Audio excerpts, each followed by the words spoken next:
Welcome, everyone, to our special program, Kathryn Clarenbach, A Force in the Modern Women's Movement, a cursory review of a remarkable woman's career with our speaker, Gary Tipler.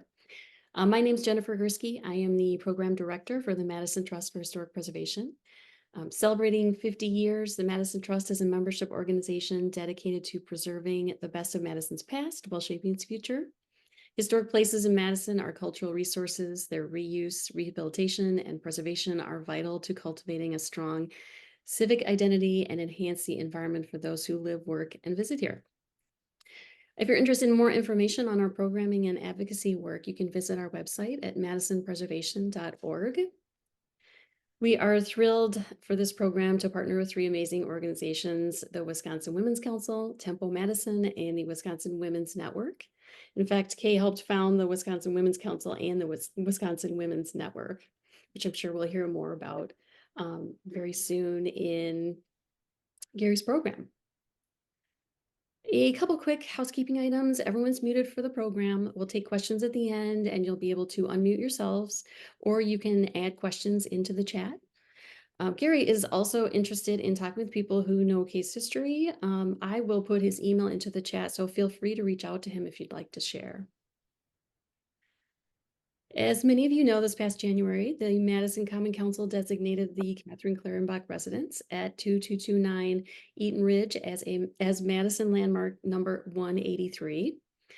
The Madison Trust retained Gary to prepare the nomination, and we are excited that he is with us today.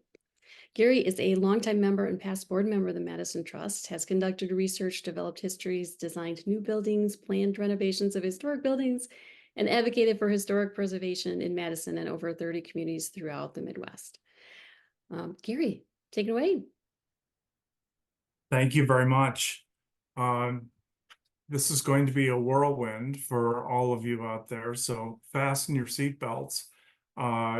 Trying to keep up with looking at someone else's history is always a challenge, but somebody as ambitious and active as Kathryn Clarenbach has really been innovating and exciting. The many things that she did throughout her life from childhood on just have me at awe sometimes. So that helps me to explain a little bit about the images that you'll see. Some of them I may pause and talk a bit for a while, and then others I may flash by in a series. The photographs are literally taken all over the map. So we may be talking about a topic in Wisconsin with one image, and the next one is in DC, and then back in Wisconsin, that kind of thing. So it may be a little hard to thread it all together, but I'm sure you'll do well. To begin, I'm going to be reading from some of my notes. Kay Clarenbach was a principal leader in the development of the second wave of the feminist or modern women's movement in Wisconsin in the United States. She worked as a university instructor, a civic volunteer, and as a mother of three children, often working from home, writing and planning activities. She developed a lifelong career of planning and organizing to remove the impediments to women's growth that were imposed by policies and laws, and she worked to expand women's contributions to society and the economy. And she did this in many ways. From her early work in 1962 in Madison to engage the needs of women in Wisconsin in her first two-year project of organizing the first National Women's Conference in '77, she consistently sought to engender the participation of women of all races, ethnic heritages, economic abilities and means, young and old, rich and poor, urban and rural, conservative and liberal alike. Her story is worthy of sharing again as a tribute to the resulting changes to laws and the betterment of conditions brought about by and for women throughout the nation, due in part to her work. Her origins: Kathryn Dorothy Frederick Clarenbach was born on October 7, 1920 in Sparta, Wisconsin, to Nina Vivian Hubel and Alexander Ernst Frederick. She was the third of four children and the only daughter. She was deeply inspired by her parents. She reminisced, my mother had been a country school teacher. She was a natural teacher, and all four of us had a built-in tutor. She read every afternoon and wrote for an hour each morning. She loved researching and writing her papers for the Sparta Literary Club. She served as the only woman on the Sparta school board for many years. I never thought of my mother as being exceptionally independent, modern, or liberated, but within the context of her life and times, I realize now that she was all three. Kathryn Clarenbach's parents encouraged her to read and write at an early age, and she graduated the valedictorian class at the Sparta High School in 1937 at age 16. She came to Madison that year to study political science, earned a BA in 1941, an MA 1942, and PhD in 1946, degrees all in political science at the University of Wisconsin. She met political science graduate student classmate Henry G. Clarenbach while at the university studying political science and economics. He had received his bachelor's degree from the University of Kansas. They were married on September 5th, 1946. 10 days later, she began teaching at Purdue University, 46-47, and then moved to New York City to live with Henry, where he was pursuing his master's degree at Columbia University in political science. Kathryn Clarenbach's foray into the community work in Madison, soon after they arrived in Madison in August of 1960, was with a small group of women who were among Eton Ridge's neighbors on an ACT registration system for the state university system from one of their neighbors, Paul Trump. The group decided, upon completing that project several weeks later, to take on other projects, notably for Shirley Abramson, a faculty member and lecturer in constitutional law and political science at the University Law School. The project entailed editing a compilation of constitutions of all 50 states for the Legislative Drafting Research Fund of Columbia University in New York City. Clarenbach learned that in Wisconsin, there are 380 provisions that treated women differently from men. The realization became a driving force in the development of the commitment to effect change through her work.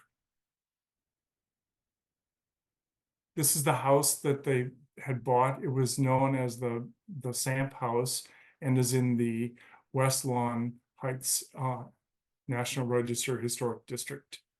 A simple colonial revival house, but truly perfect in its design for its time, probably in the mid-1920s.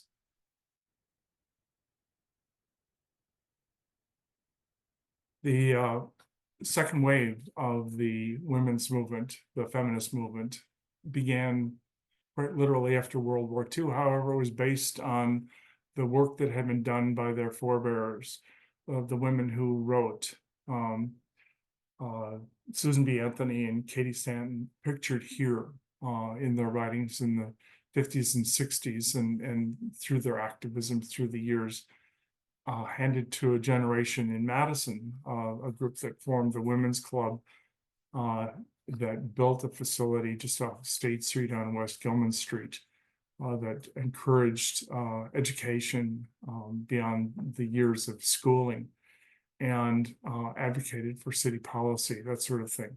They also advocated for suffrage movement for women to have the vote.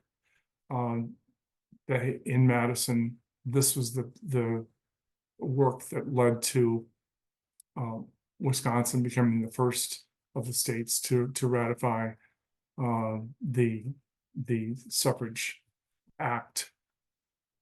What was handed to the next generation was a period of growth, followed by the Depression, followed by World War II, and after World War II, many of the women who had been active in the original suffrage movement in the teens and 20s and so on were still interested in furthering the movement towards equality. That began to become more evident in the 1950s, when women were rearing families and finding spare time as their children grew up and left them increasingly on their own to consider returning to education. And it was this movement that led these women on Eton Ridge to consider working at home for pay. Imagine that these days. This group of women, there were 8 working for the ACT project, took on the other project that I mentioned, but this is them featured around a kitchen table at a neighbor's house. Rather extraordinary article written about them at that time. One of the other things that captured many women's attention was that in 1961, President Kennedy, at the urging of his assistant chief of the Labor Bureau, to sign the Commission on the Status of Women, which was a United States commission that was urged by any number of people, and Eleanor Roosevelt was asked if she would serve as the chair for that first meeting, for that first year. It was that and the work of the women who were promoting education for women of all ages that caught Kathryn Clarenbach's attention, and she attended a workshop in DC based on this effort. And she brought the speaker, Esther Peterson, to Madison early on to give a talk, and that was the premise for one of the first conferences in the state of Wisconsin that Kathryn Clarenbach organized. She began writing articles as a result of her work that she did. But an interesting story is that in this, in her work in her neighborhood, a couple of people approached her and said, "You want to work for the university?" She was already teaching at Edgewood in economics.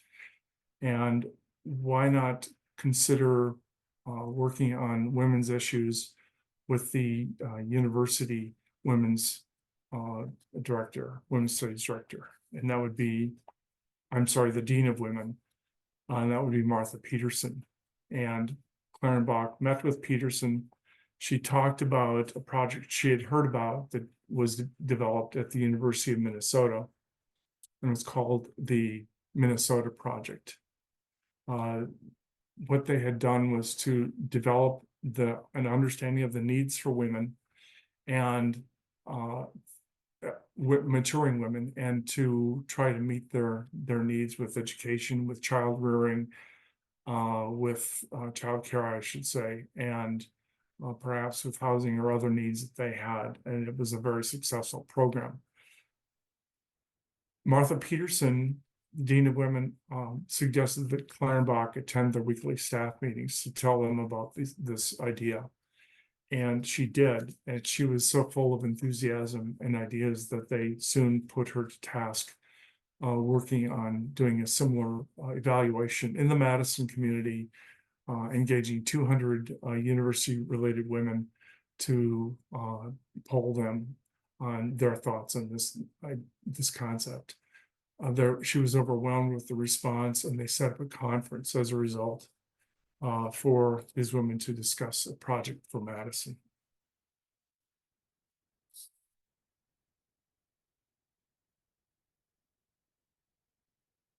In 1962, she began the work also to create organizational structure and a basis for the Wisconsin Commission on the Status of Women. This was a natural follow-through. She worked to develop a plan for a statewide response to Kennedy's Commission on the Status of Women. And as a result of a year-long effort, she was offered a position as the first director of University Education for Women, 62 to 67 in the Dean of Women's office.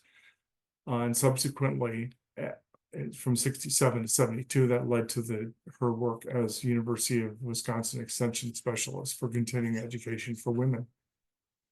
She held statewide meetings to gauge the local and area needs for women as part of her effort to connect with community leaders and to educate others about the prospects for improvements. She made recommendations for the positions on the Governor's Commission on the Status of Women. Appointments were confirmed by Governor Reynolds for the first commission on May 1964. And she sought to have a truly representative commission. The commission had a budget of $0 for its first 10 years. However, university administrators encouraged Clarenbach to use the university resources with respect for premises of the Wisconsin ideal. This is a meeting with Governor Reynolds in advance of creating such a commission for the state of Wisconsin. And it was called a conference of these women to discuss this idea. It was a few months later that he was eager to get it going. She had insisted that there be a study to engage a lot of people first. And as a result, it was ready to roll when he gave it the go ahead. On June 30th, 1966, at the Third National Conference of Commissions on the Status of Women, in which she helped organize, Kathryn Clarenbach and 20 women founded the National Organization for Women.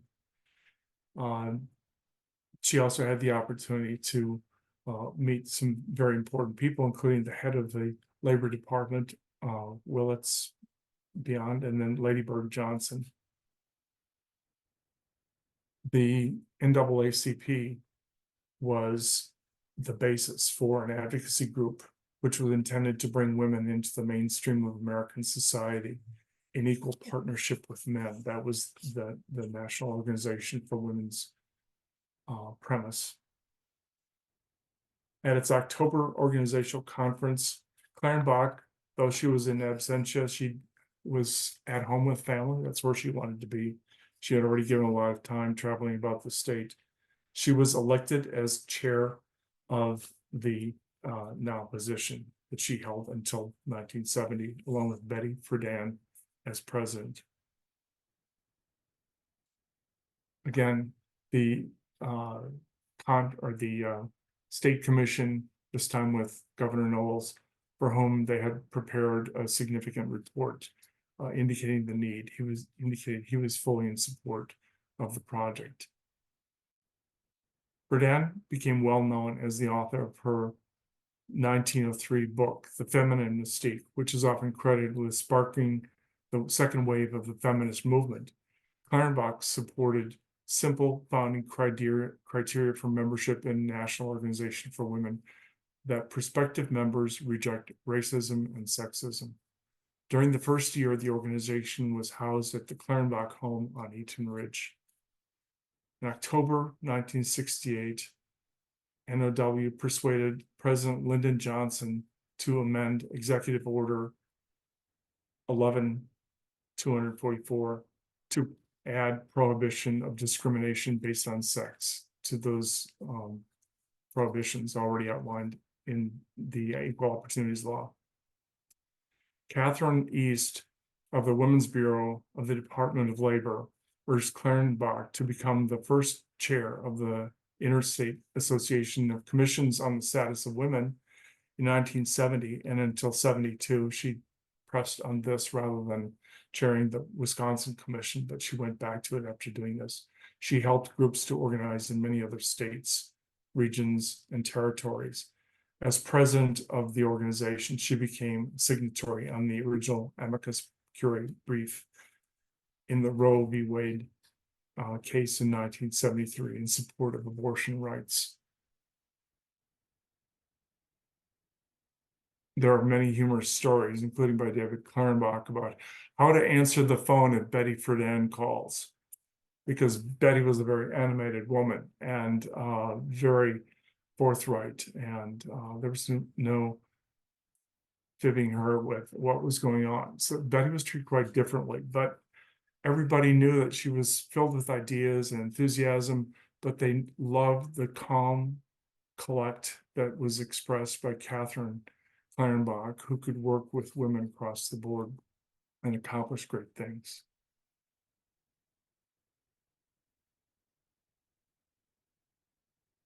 Clarenbach served as a founding member of the Association of Women Faculty in 1970 and helped organize the faculty and staff to develop a women's studies program that was approved several years later in 1975. And the graduate level of studies would follow a few years later, with Gerda Lerner as being the first advanced student instructor.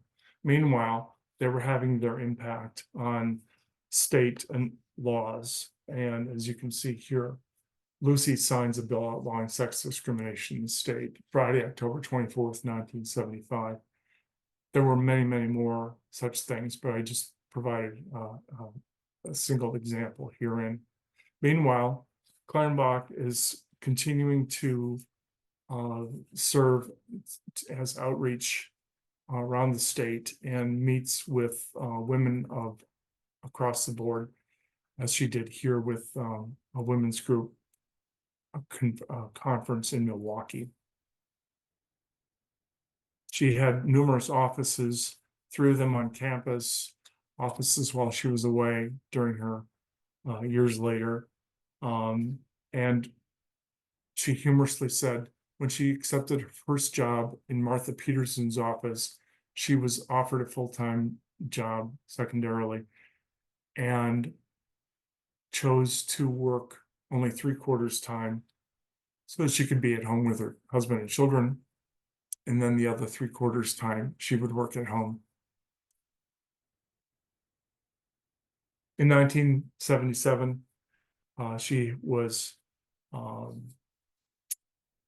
had been appointed as the deputy coordinator for the National Women's Conference that took place in Houston in November of 1977. Although it may seem it's just a handful of months away, she had spent years preparing for this conference already in her work. So in honor of International Women's Year. In this work, she planned 56 state and territorial conventions to identify concerns of or issues of concern to women and select delegates in preparation for the National Women's Conference.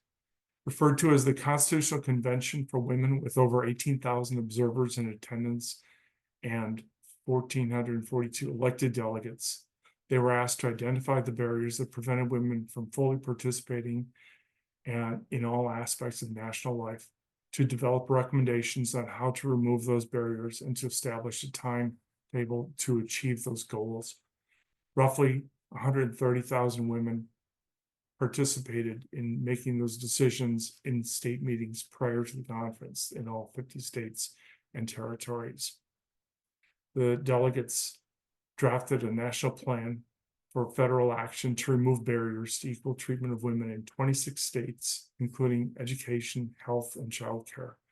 According to University of Wisconsin history professor Gerda Lerner, this was the biggest gathering of women and women's organizations in the 20th century.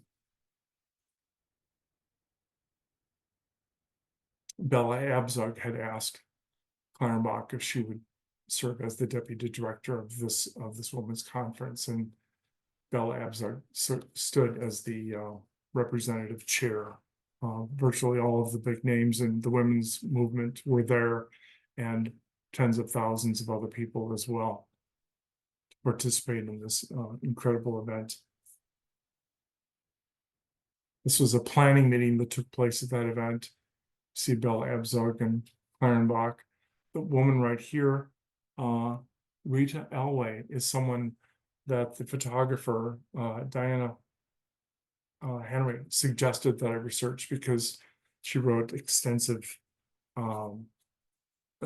history on what happened at that event. And Diana Henry, who I spoke to this morning, was the official photographer.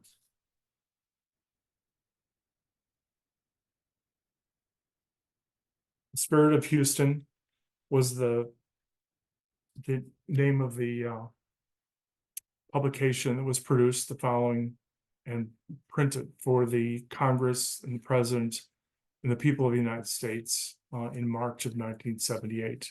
Clarenbach oversaw that task as well. During that 2-year-long planning effort, she was on leave from the university and commuted between Washington, D.C. and her home each week to be with her family, during which time she wrote constantly and vigorously with diligence and force for those projects, according to David Clarenbach. In 1977, and I'll just share just a few pictures of her with some of the women that she worked with, whom you may know. Jean Boyer in the center. Jean is a woman, a businesswoman from, was a businesswoman from Beaver Dam, who was engaged by Clarenbach to become involved in the statewide movement, and then later on in the national movements as well. And Midge Miller on the right, whom some of you may know of the Madison area. And she was very much a part of the close family and the work that was done over the years. Kathryn Conroy on the left was the state chair of the AFL-CIO Electrical Engineers Union from Racine, I believe. Mary Jean Collins of Chicago, and again, Jean Boyer at the 1978 National Organization for Women, Milwaukee chapter, Woman of the Year Award for Kathryn Conroy and her work. And Connie Trinan, Constance Trinan, who was referred to by one lovely woman as Kathryn Clarenbach's right-hand woman. Here she's shown with a photograph of her great-great-aunt, Margaret Fuller, who was an important 19th century writer on women's issues. Connie Trinan was the originator of and grew the League of Women Voters in Middleton, to the point where I think Madison folks were a little concerned that they weren't doing quite enough. She and Clarenbach suggested that they join the two, and it became Dane County League of Women Voters, if I've got that correct. I'd love to hear more stories on that. And as an aside, I happened to meet Connie just weeks before she died a couple of years ago. She was an advocate for girls and women throughout her life in Middleton and her work around the state.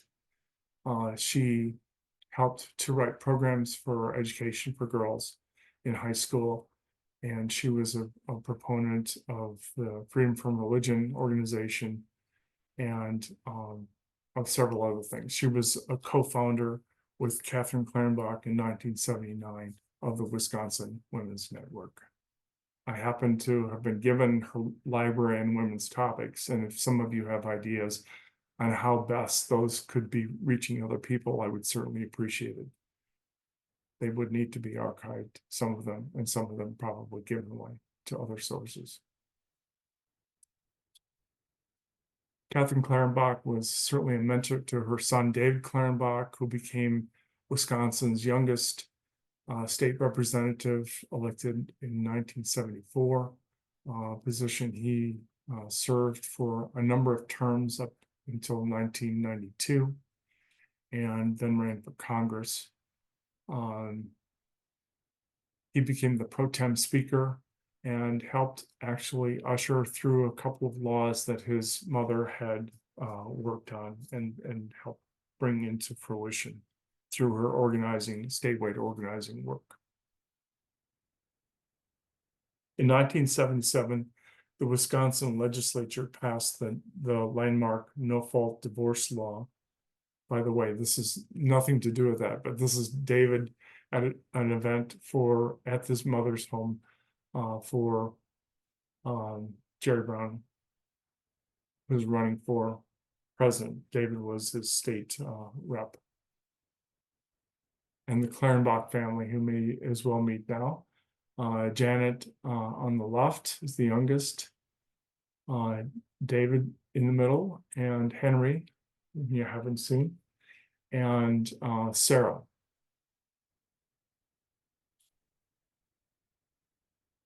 And the family again a few years later. Here we are.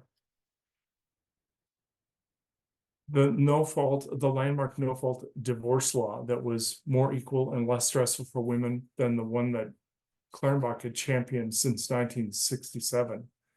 It was the first kind in its nation to become a model for several other states. She helped inspire women professors in law school to research divorce law and draft a model law, and worked with a coalition of women's organizations to build support for it. She also urged Governor Tony Earl to create the Wisconsin Women's Council, a state statute in 1983 to carry on the work of the Commission for the Status of Women, which had been nixed by the previous governor, who shall remain nameless for the moment. And he asked her to serve as on the commission until 1986. As to Clarenbach's efforts to educate the public and promote reform, she gave as many as 40 speeches a year to business, industry, and women's organizations in Wisconsin across the state. She preferred working behind the scenes as the time went on so that her associates could represent the movement and exercise their muscle in the work that had to be done. She produced, wrote, or edited nearly 30 publications for the UW Extension and the Wisconsin Commission on the Status of Women, and produced 2 documentary films for public television, both of which are a little hard to find, I admit. They need to be digitized, if any of you have ideas. One of the outstanding achievements to which Clarenbach contributed was the passage in March 1984, thus the image you see now, by the Wisconsin legislature of AB 200, the Marital Property Reform Bill, signed into law by Tony Earl on April 4, 1984. Wisconsin was the first state to adopt a version of the Uniform Marital Property Act and served as a model for other states. Here she is at her home, and the feature of the story was full of fire at a retirement at age 91, I think it was. I'm sorry, not in 1991. I showed this as an example of the publication that received the widest readership that she was instrumental in producing, and published by the Women's Council, State Bar of Wisconsin, Milwaukee Bar Association Foundation, Wisconsin Women in Law. It was a principal interest of hers. This was distributed to virtually all libraries, all law libraries, universities and schools. It became a model for that, which was produced by a lot of other states. And I leave it with you to ask questions. Please feel free to ask anything. I may not be able to answer, but I'll try, and be happy to communicate with you via email or phone calls at another time. Thank you. Great, thank you, Gary. If anyone has any questions, you should be able to unmute yourself now if you'd like to ask a question directly, or you can pop something in the chat too, and I will put Gary's email address in there in case anyone did want to reach out. Would you say the name of the woman who was the head of the AFL-CIO who got the award, and what year that was again? Yes, she was head of the Milwaukee, or the electrical contractors union, AFL-CIO. So And her name was Kathryn IB Conrad. was it IBEW at that time? The I'm sorry, International Brotherhood of Electrical I would have to Workers? look that up. Okay. But her name was what? Kathryn Conroy? Kathryn Conroy, yes. And And there what year are, was that? that would have been, I think, 1978, 79. Okay. I'd have to look it up. And she was the president?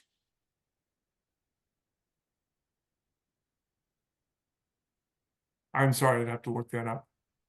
She would receive an award that year. She was the representative. So I don't know by what title that would be. She was the representative. Okay, thank you. Yeah, thank you. Feel free to write me and maybe I can help further. There is a file on her at the Wisconsin Historical Society because there is a tape as well, and they did an interview with her. Gerda Lerner interviewed, I think, 24 women in the mid states, central states, many of whom came from Madison and were or Wisconsin and were influenced by and urged to participate by Kathryn Clarenbach. Please, I want to hear questions or answers. I'm happy to hear answers. You probably know something. For those of you who knew Kathryn Clarenbach, I would be thrilled to have a conversation with you about this. I am interested in continuing to work on this. Gary, there's a question in the chat. Judy asked, was she a working electrician? Kathryn Conroy? I imagine that she had initially, and I think she became administrative in her work for the union, and that's all I know about her. I know that she was present in almost all of the statewide women's educational efforts that other women could be involved in association with what Kathryn Clarenbach was leading and organizing. So her name appears. She was at the Houston conference. You know that. How long was Kathryn Clarenbach associated with now? How well was she associated with it? Yeah, how long and how? Oh, how long? Yeah. Okay, she was there at the evening that it was organized in 1966 at a hotel in DC. Okay. And she was asked to be acting chair at the meeting to organize a committee, a committee to develop a plan for a conference in the fall. So she did that. She appointed a temporary board. She requested people participate in a temporary board, and she acted in an executive capacity. When that group met, and you saw the picture of the women who met, who were participating in the election, that October, she was at home. That's the time that she was at home, but she was elected chair, and she served in that position to 1970, I believe, and then she served on their fundraising and education, and their legal committee after that. I think I've got that right. I can check my notes and send you a note. If you want to write to me, I'll send that to you. That's great. Thank you. Yeah, you're welcome. Gary, we have another question in the chat from Ronnie. What's involved in getting national landmark status for the house on Eton Ridge? Well, that's a project that I plan to work on. And what is going to be involved is to take it a step further, 2 steps further.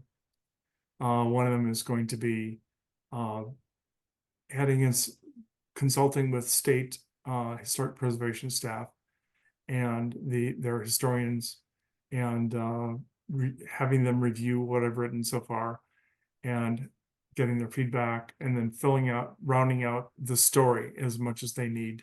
It may involve revision of some kind that I can't anticipate right now, but it's going to be probably slightly fine-tuned, and then archival quality, digital imagery created, and submittal. It takes time. I've done this for a number of buildings in the past. It does take time, but once a nomination is submitted, it takes, the turnaround time is about 6 to 8 months, depending on their workload. Does that help? I would also say it takes money, but I'm not going to say that. That it does. Any other questions?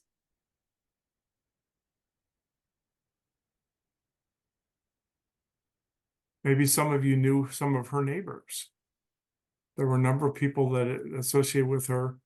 Janet remembered several of the neighbors that helped to guide her interest in the sciences. Janet Clarenbach, when she was a child. And that's another thing I'll add, is that Kathryn Clarenbach was often asked at conferences. She was a rather well-dressed, conservative-looking woman, and she didn't meet the expectations of some businessmen who were watching television, seeing women in the streets in New York or San Francisco. And women would often say, well, that's fine for you to say, but you're not raising a family, in terms of what they could do for education and so on. And she said, well, as a matter of fact, I am. I'm a mother of 3 children, but I have a marriage partnership, about which she wrote about and spoke about at almost every opportunity. The marriage partnership with Henry allowed equal opportunity for both spouses to develop their careers and to find balance, and to raise 3 children.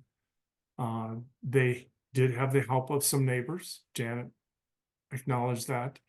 Kathryn acknowledged that in her notes as well. And they were most helpful if neither parent could be there, they were on call to be able to help when the kids arrived at home. Henry even created a real estate business just a couple of blocks away from the family home on Regent Street at Allen, and arranged all of his real estate appointments in the evening so that he could be there when the kids got home. Henry often cooked. There's a famous photograph, which I've been unable to find. Maybe some of you have seen it, from the Milwaukee Sentinel, that shows Henry with an apron holding a cake that he had made, and Kathryn arriving at home in her business jacket and briefcase when a reporter had arrived with a photographer. So it was a marriage partnership is something that she put into the title of a book that she wrote about how women can find equality in their personal relationships with their spouses. For those of us who don't live down in the Madison or the Sparta area, is this house in Madison? Yes, it is. It's Okay. on Eton Ridge. It's just a few blocks from West High School, Okay. which is on Yeah. Regent Street. Okay. Yeah, on the near west side. What is now called the near west side. Are you doing any work on where she lived or grew up in Sparta? I have not, and I haven't actually delved into her earliest history, other than more or less repeating what she shared and what others have shared. So I don't know fully the story. We heard a story from a marvelous woman in Edgerton, Diane Everson, whose father went to school with Kathryn Clarenbach, and the families became lifelong friends. Diane Everson's father had fond memories of her, and he's the one who started the Edgerton Times Adjutant Reporter newspaper that Diane Everson manages now, which, by the way, got, I think, the best of small newspapers in the country several times. Cool. Yeah. Someone needs to do a story on Diane Everson. She's a wonderful woman. If you have a chance to meet her or to take a look at the Edgerton Times, please do.